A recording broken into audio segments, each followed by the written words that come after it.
तुम्हारा भी कोई अपना है, भाई नहीं या बेटा है।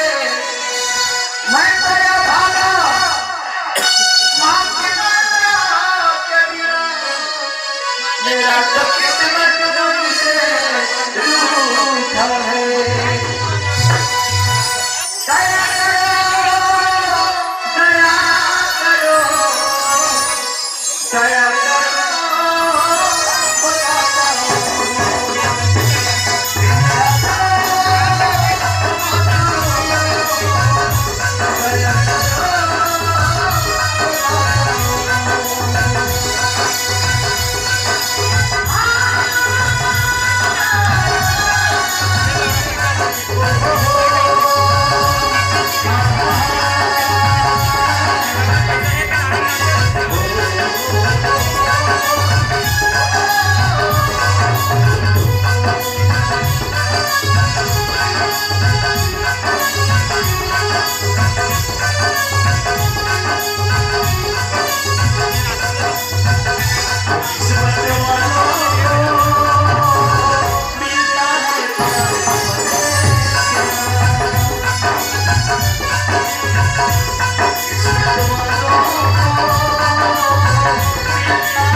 भगवान तुम्हारा भला करे, ओ देने वाले दाताओं।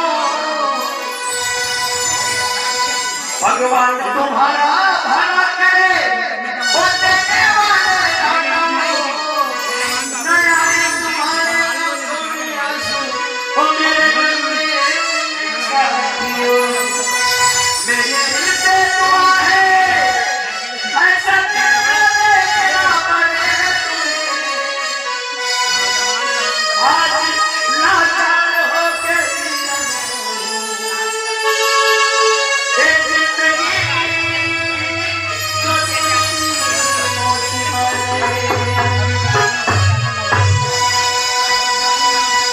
तो भैया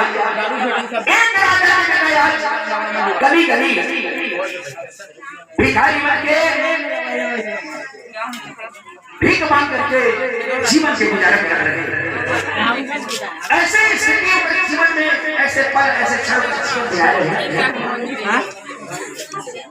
जिन्हें खुद राजकुमार कहा है कि भगवान का कहूँ ऐसे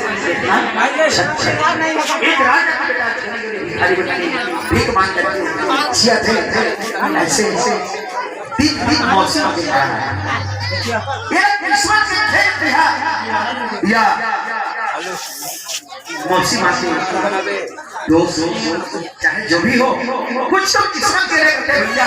आज राजकुमार आप उनके बीच दामन फैला करके आप उनके दया और दुआ के बीच मांगे मांगे। धन्य है आप जो इतना दया भाव आपके मन नहीं बने। एक नाटक इतना दान था कि राजकुमार के जीवन से दुख आपका प्रयास है। हालांकि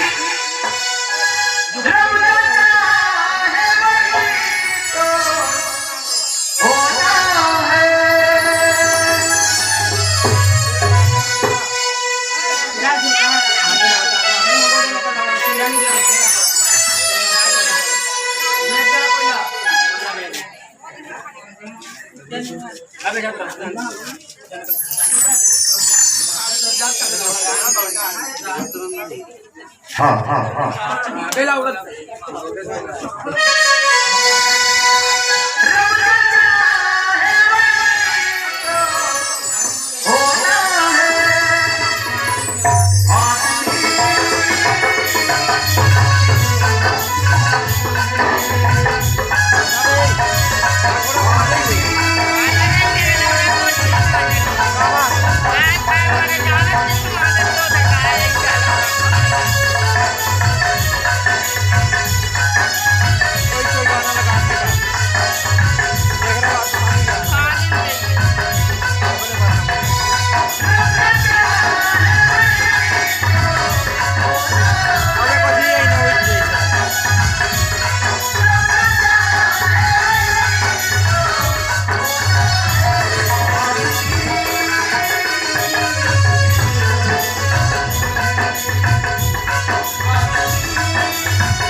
लिए